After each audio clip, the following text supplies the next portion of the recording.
Hello, our friends, Evolutionary Energy Arts family. Hello there, welcome back. Welcome back, guys. As always, we invite you to check out Evolutionary Energy Arts to learn more about us.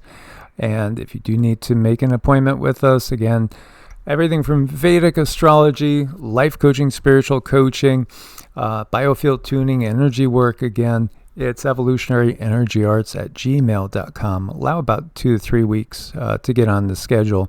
And we want to thank everybody for their support over at Patreon. There are exclusives over there each week. So there's a lot going on. In case you missed it. Oh, man. You have, for one, we still have UAP sightings all over the place. We have disclosure about things like, military drones being split in two by some sort of UAP. They have come out and told us that, yes, it looks like there is microbial life on Mars. They have no better explanation for it other than the fact that there is microbial life on Mars. We have multiple confirmed interstellar objects coming on by in the last, 7-8 years. And, of course, we have AI, etc. There's more than that. I mean, you have this. 3 supermassive black holes have been caught colliding and shaking space-time. Chinese astronomers may have discovered a never-before-seen triple black hole system.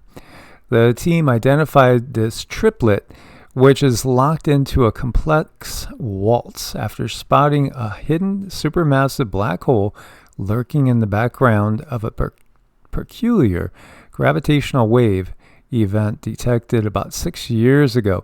In a new study, astronomers proposed that this uneven merger was caused by a hidden third object that provided the necessary gravitational kick for the 2 mismatched black holes to collide and transform into a single entity despite their significant size difference. So Cindy checked with the guides and she did pick up some info. Well, there's some really interesting information on this that I haven't channeled fully yet, but working on getting the time to do that. Now, these have a lot to do with going into different timelines, so it has a lot to do with time travel is the information that's come up, the preliminary information. So as far as exactly how that works, that information is coming in. Well, that is certainly very, very interesting. By the way, meet 2025 PN7, Earth's newfound quasi-moon. Oh my gosh, it doesn't stop.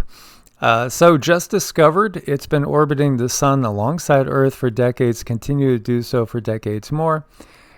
This is a new companion. We have one true moon, but we also known for a while that our planet is currently accompanied by 7 dwarves. Oh no, that's a Cinderella story. No, 7 other small asteroids that seem to circle around us, even though they don't really orbit Earth as a true moon would. These objects, known as quasi-moons, tend to only inhabit Earth-accompanying orbits for short periods, years or decades, sometimes centuries. Now it turns out there's a new quasi-moon in town. Just discovered August 29th by Pan-STARRS. 2025 PN7 was quickly confirmed by other observatories. Earlier images of the object extend back to 2014.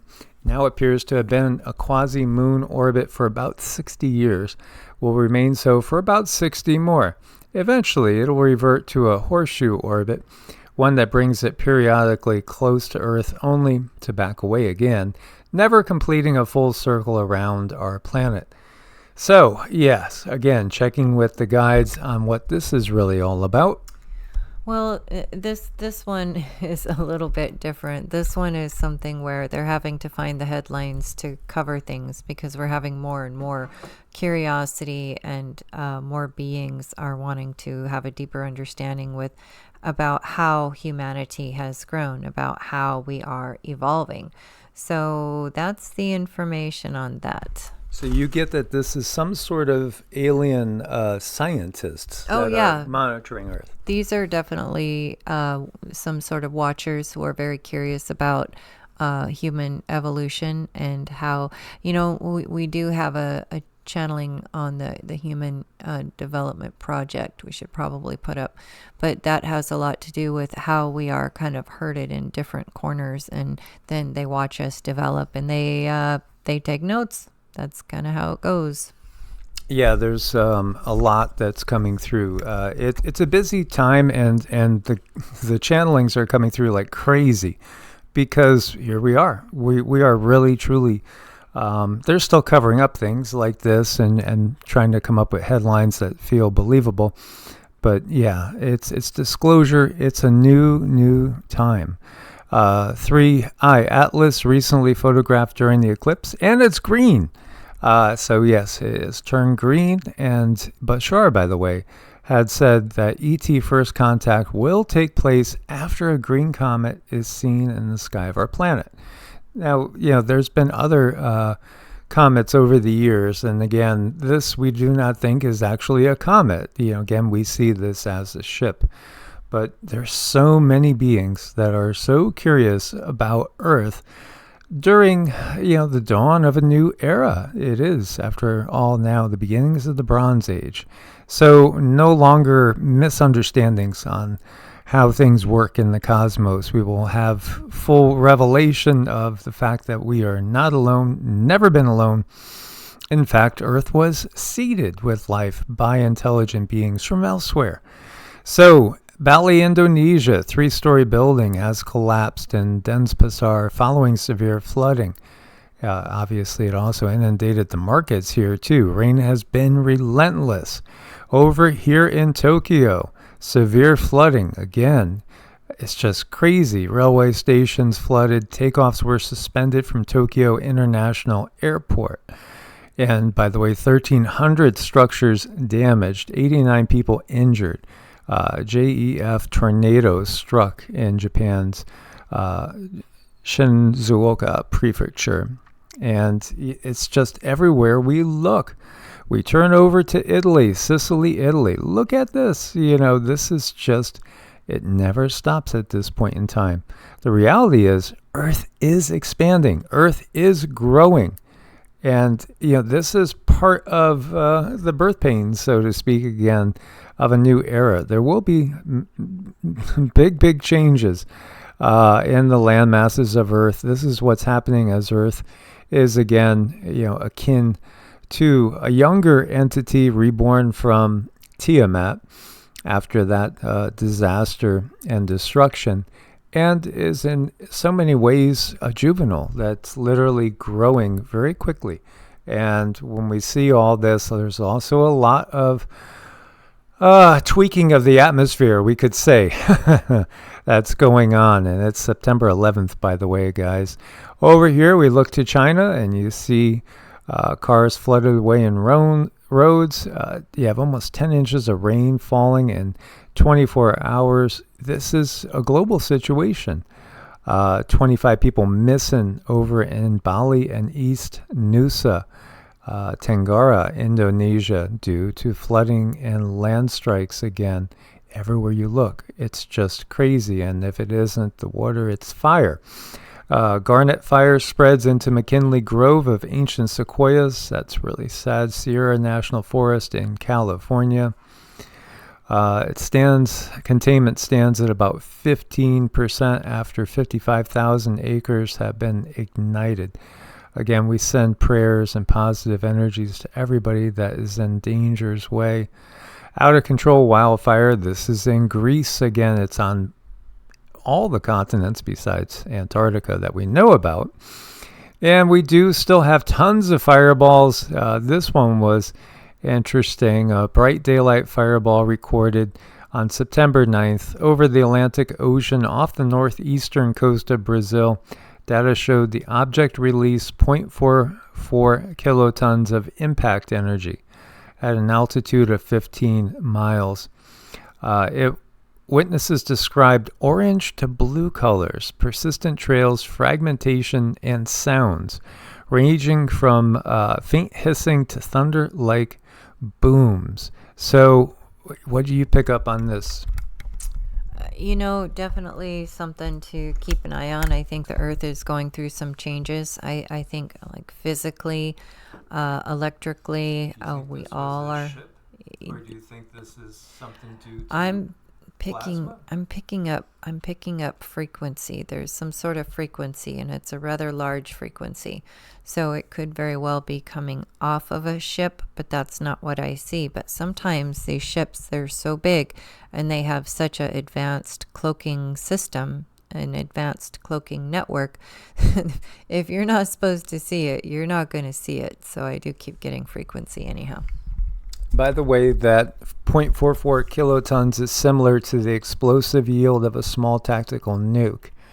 And the satellite did capture the glow of an apparent explosion. Meanwhile, we have a rare southern hemisphere stratospheric warming, weakening the polar vortex. So what does that mean? Well, that's when you get that locked up, extremely cold air mass making its way somewhere where that doesn't usually make its way into. So again, Argentina, Chile, Uruguay, everybody in the southern part of South America should make note of that, as well as South Africa and possibly even Australia. And I think that you're going to see a lot of that type of activity in the northern hemisphere this winter. Alien world just 40 light years away has been confirmed to have extremely right conditions for life. Can we get any more disclosure? Oh, here's Mars with, what is that? Well, they say it's Mars. It could be New Mexico. It looks kind of similar. Or maybe Mars. But anyway, a lot of people recognize now. I see more and more people talking again about the fact that that group called the Anunnaki were on Mars as well as Earth. And in fact, they bear some responsibility, to say the least, for the condition that Mars is in. So does that group called the Ajiji, of which there are those here on the planet with us to this very day. Yeah, I mean, that could even be Death Valley. That could be, right over there on Hopi Land. I don't know where that's at. Rocks look very familiar, though. Yeah, absolutely. And this one, for some reason, they don't want to be seen. It's again looking at our history. Let's see if they'll let us see the cute animals. Or no, okay, there we go. A mommy protecting her babies from the rain. Yes, your mother loves you, and Mother Earth loves all of us. She doesn't mean to do us any harm. Again, if we never lost our connection to the Earth, which has been done intentionally, again, pineal glands, we understand that, fluoride, all the toxicity, and also the toxic frequencies. Sit, if you could get a chance to sit still, facing the sun, and let the sun bathe on your forehead. Intentionally take the light in and tell it to activate your pineal gland. It will absolutely do wonders, because we are in exceptionally amazing times compared to the Kali Yuga that we've been living all of our lives in up until April 8th, 2024. That's the date we got from the guides that the Kali Yuga ended. So yes, absolutely. Work on that spiritual practice. Try to get as clean and sober as possible, because that's the easiest way to just simply start raising your frequency. Indeed. As always, guys, we look forward to your comments. Source bless and namaste. Namaste.